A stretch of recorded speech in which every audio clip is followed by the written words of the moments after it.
Handloom saris అనగానే గుర్తుకొచ్చేవి Savitri handlooms. ఇప్పుడు జూబ్లీహిల్స్ లో గొప్ప ప్రారంభం. జానకమ్మ, అంటే ఆ తరం నుంచి ఈ తరం వరకు సినిమా అనేది ఒకటి బతికున్నంత కాలం మర్చిపోలేని మహానటి సావిత్రమ్మ.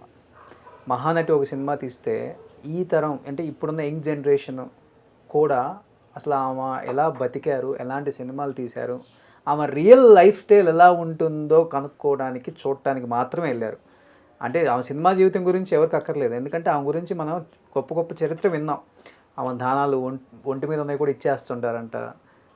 ఎవరు అడిగినా అంటే చీరలు కూడా తాకట్టు పెట్టి ఆమె దానాలు చేస్తుంటారంట. అంటే ఇవన్నీ విని విని విని విని అసలు ఆమె సినిమా జీవితం ఎలా ఉంటుందో చూద్దామని వెళ్ళిపోయారు ప్రస్థానం. మీరు ఆమెని రియల్ లైఫ్లో చూశారు, రియల్ లైఫ్లో చూశారు, మళ్ళీ రియల్ లైఫ్లో ఆమె చరిత్రను కూడా చూశారు. ఏం చెప్తారు సావిత్రమ్మ జీవితం గురించి మీరు?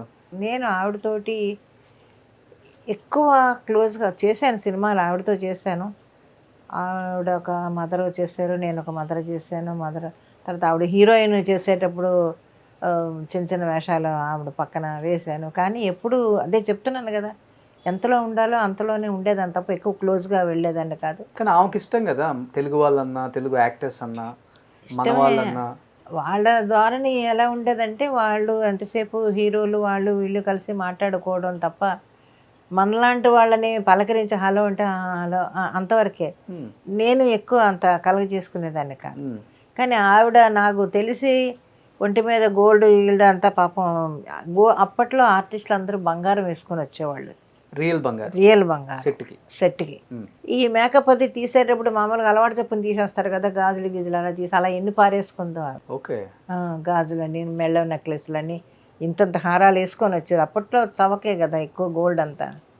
అలాగా వేసుకొని వచ్చినప్పుడు చాలా గోల్డ్ పోయేది ఆవిడకి. అలాగా ఆవిడతో ఉండేవాళ్ళే చాలామంది తీసేసుకున్నారు అని కూడా విన్నాం, కథలో విన్నాం తప్ప చూసింది లేదు. ఆవిడ ఇంట్లో ఉండేవాళ్ళే దొంగతనాలు చేశారు, ఆవిడ ఇదంతా తీసేసుకున్నారు అని. వ్యక్తిగతంగా ఎలా ఉంటారు? అసలు బాగుంటారు, సెట్లో అంతా కలిసి ఉంటారు, నవ్వుతూ ఉంటారు, అందరితోటి జోకులు వేసుకుంటూ సరదాగానే ఉంటారు ఆవిడ. నిజంగా మరి అంత తాగుడుకు బానిసయ్యారా సినిమాల్లో చూపించినట్టు? ఏమో మరి అయ్యి ఉండొచ్చు, మనకు తెలియదు. అదే చెప్తున్నాను కదా, ఆవిడ పర్సనల్ లైఫ్ విన్నాను తప్ప ఎప్పుడు ఆవిడని నేను డ్రంకర్గా నేను చూడలేదు. మరి ఇంట్లో తాగి ఉండేవారేమో తెలీదు, కానీ సెట్లో ఆవిడ తాగడం నేను ఎప్పుడు చూడలేదు.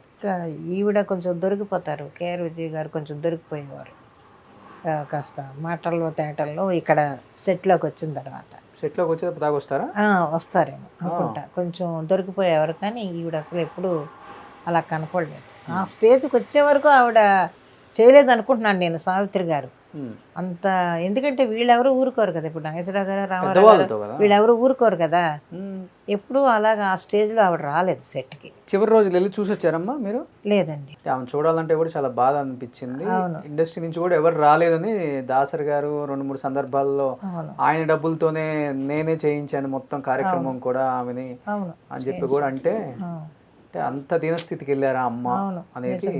అప్పటి రోజుల్లో ఆర్టిస్టులు ఎంత సంపాదించారో చనిపోయే టైంలో అంత హీనమైన స్థితికి వెళ్ళిపోయారండి చాలామంది ఆర్టిస్టులు. హీనమైన స్థితికి వెళ్ళిపోయి తినడానికి తిండి కూడా లేని పరిస్థితుల్లో చనిపోయిన వాళ్ళు ఉన్నారు. ఆవిడ దాసరి గిరిజ గారు నా కళ్ళతో నేను చూశాను. ఆవిడ గోల్డ్, ఆవిడ ఇల్లు, ఆవిడ కార్లు అవన్నీ ఆవిడ నేను ఒక సినిమాలో చేసాం. అలాంటప్పుడు చూసినప్పుడు ఆవిడ లాస్ట్లో ఆవిడ చనిపోయినప్పుడు డబ్బులు లేనప్పుడు మీరేమన్నా ఇవ్వండి అని అడగడం, అది నిజంగా ఎంత దారుణమైన విషయం అంటే, ఎన్ని ఇళ్ళుండేయో ఆవిడకి ఆ తేనాంపేటలో ఆవిడకి.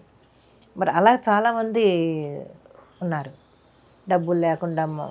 మగ ఆర్టిస్టులు కానీ, లేడీ ఆర్టిస్టులు కానీ లాస్ట్కి వచ్చేటప్పటికి డబ్బులు లేకుండా అవస్థలు పడి చనిపోయిన వాళ్ళు చాలా మంది ఉన్నారు. ఇంకొకటి, కుటుంబాన్ని కూడా నమ్మి ఎక్కువ ఆడవాళ్ళు కుటుంబం మీద డిపెండ్ అయ్యారు. అదే వాళ్ళు కేవలం సినిమాల్లో యాక్ట్ చేయడం మాత్రమే పాపం గోల్గా పెట్టుకున్నారు, కానీ వెనక ఏం జరుగుతుంది మర్చిపోయారు. అక్కలను, అన్నలను, బావలను నమ్మేసి ఇప్పుడంటే చాలా జాగ్రత్తగా ఉంటున్నారు. ఇప్పుడు చాలా జాగ్రత్త, ఇప్పుడు వచ్చే జనరేషన్ మాత్రం ముందు చాలా జాగ్రత్తగా ఉంటున్నారండి. అది మనం కంటికి కనిపిస్తూనే ఉంది. అన్నీ జాగ్రత్త పెట్టుకొని వాళ్ళు మనం బాగుండాలి అని అనుకునే వాళ్ళు జాగ్రత్త పడుతున్నారు అన్నిట్లోనూ. మీరు అవన్నీ చూశారు కదా, మీరు లాస్ట్ రోజుల్లో ఆర్థికంగా తినడానికి కూడా లేక చనిపోయిన గొప్ప గొప్ప నటులను చూశానని.